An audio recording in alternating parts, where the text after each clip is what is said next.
dongeng, dan legenda. Legenda Sandekala merupakan salah satu cerita rakyat yang berkembang di masyarakat Sunda dan dikenal luas di Jawa Barat. Kisah ini mengandung nilai-nilai moral yang disampaikan melalui mitos, bertujuan untuk mendidik anak-anak agar lebih disiplin dalam menjalankan aktivitas mereka, terutama saat waktu maghrib tiba. Asal-usul dan makna nama Sandekala. Kata Sandekala berasal dari bahasa Sunda, di mana sande berarti petang atau senja, dan kala berarti waktu. Jadi, Sandekala secara harfiah berarti waktu senja. Dalam mitos Sunda, Sandekala adalah waktu yang dianggap sakral dan berbahaya, terutama bagi anak-anak. Pada saat inilah, transisi antara siang dan malam dianggap sebagai waktu yang tidak stabil dan penuh dengan pengaruh gaib. Wujud dan kisah hantu Sandekala. Hantu Sandekala digambarkan sebagai sosok perempuan tua yang menyeramkan, dengan rambut panjang yang menjuntai, tubuh besar dan pakaian serba hitam. Wajahnya tampak hancur dan menakutkan, serta seringkali digambarkan mampu menculik anak-anak yang masih bermain di luar rumah saat azan maghrib berkumandang. Menurut cerita, Sandekala akan muncul secara tiba-tiba ketika langit mulai gelap dan angin bertiup kencang.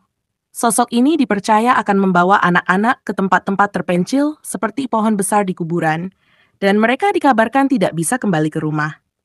Karena itulah, banyak orang tua yang menakut-nakuti anak-anak mereka dengan kisah ini, agar mereka segera pulang saat maghrib. Makna di balik mitos Sandekala. Pada dasarnya, mitos Sandekala berfungsi sebagai alat pendidikan dari orang tua kepada anak-anak mereka. Pesan utama yang ingin disampaikan adalah pentingnya mematuhi waktu ibadah dan menjaga kesehatan, terutama saat waktu maghrib. Pada waktu tersebut, banyak yang percaya bahwa energi negatif dan makhluk gaib lebih aktif, sehingga disarankan untuk tidak berada di luar rumah. Dalam konteks kesehatan, waktu maghrib dianggap sebagai periode transisi yang bisa berdampak buruk bagi tubuh, terutama bagi anak-anak yang rentan terhadap perubahan suhu dan kondisi lingkungan. Karena itulah, orang tua menggunakan cerita Sandekala untuk memastikan anak-anak mereka pulang dan bersiap-siap untuk melakukan ibadah seperti syalat maghrib. Relevansi dan kepercayaan saat ini hingga kini, legenda Sandekala masih menjadi bagian dari budaya masyarakat Sunda, meskipun dalam bentuk yang lebih modern. Banyak orang tua yang tetap menggunakan cerita ini untuk mengajarkan disiplin kepada anak-anak mereka. Selain itu, kisah ini juga berkaitan erat dengan nilai-nilai keagamaan dalam Islam, di mana waktu maghrib adalah waktu yang disarankan untuk memperbanyak doa dan mendekatkan diri kepada Tuhan. Dalam kehidupan sehari-hari, mitos ini juga menjadi pengingat akan pentingnya mematuhi aturan-aturan sosial dan menjaga keselamatan diri, terutama di saat-saat yang dianggap berbahaya. Meskipun mungkin sebagian besar generasi muda memahami bahwa Sandekala hanyalah mitos, nilai-nilai moral yang terkandung di dalamnya tetap relevan sebagai bentuk bimbingan dari orang tua kepada anak-anak mereka. Selain menjadi alat edukasi, legenda Sandekala juga mencerminkan pandangan masyarakat Sunda terhadap waktu maghrib sebagai momen transisi yang penting dan penuh makna spiritual. Dalam kebudayaan Sunda, waktu maghrib bukan hanya sekadar pergantian antara siang dan malam, tetapi juga sebuah momen di mana batas antara dunia nyata dan dunia gaib menjadi tipis. Oleh karena itu, kepercayaan terhadap adanya makhluk seperti Sandekala merupakan manifestasi dari ketakutan dan kewaspadaan terhadap hal-hal yang tidak terlihat dan mungkin membahayakan.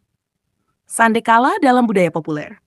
Walaupun legenda Sandekala merupakan bagian dari cerita rakyat yang telah ada sejak lama, kisah ini tetap hidup dan berkembang dalam budaya populer hingga saat ini. Sandekala sering muncul dalam berbagai bentuk media, seperti cerita seram, film horor, dan bahkan komik.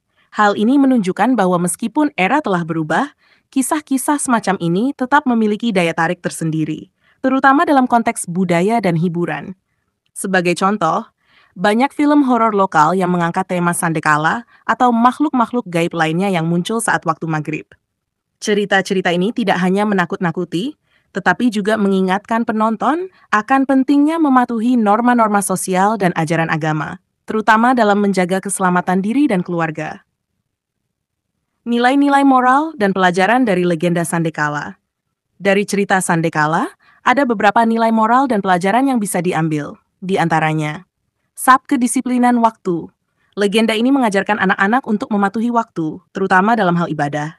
Dengan pulang ke rumah saat maghrib dan melakukan syalat, anak-anak diajarkan untuk disiplin dan bertanggung jawab atas kewajiban mereka. 2. Kewaspadaan terhadap bahaya. Mitos Sandekala juga mengingatkan tentang pentingnya berhati-hati dan tidak meremehkan bahaya yang mungkin ada di luar rumah saat waktu maghrib. Ini menjadi pelajaran bagi anak-anak untuk selalu waspada dan mendengarkan nasihat orang tua. 3. Pentingnya kesehatan. Waktu maghrib dianggap sebagai waktu yang kurang baik untuk beraktivitas di luar rumah, terutama bagi anak-anak yang rentan terhadap perubahan suhu. Dengan membawa anak-anak masuk ke dalam rumah, orang tua sebenarnya juga menjaga kesehatan mereka dari dampak buruk yang mungkin timbul. Nilai-nilai keagamaan. Dalam konteks agama Islam, waktu maghrib adalah waktu yang penting untuk berdoa dan mendekatkan diri kepada Tuhan. Dengan mengaitkan Sandekala dengan waktu maghrib, cerita ini mengajarkan anak-anak untuk tidak melupakan kewajiban spiritual mereka. Penutup legenda Sandekala.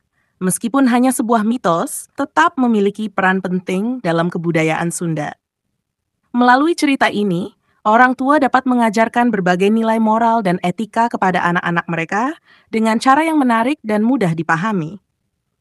Meskipun seiring dengan perkembangan zaman, banyak yang memahami bahwa Sandekala adalah kisah yang dibuat-buat, nilai-nilai yang terkandung di dalamnya tetap relevan dan bermanfaat untuk diterapkan dalam kehidupan sehari-hari.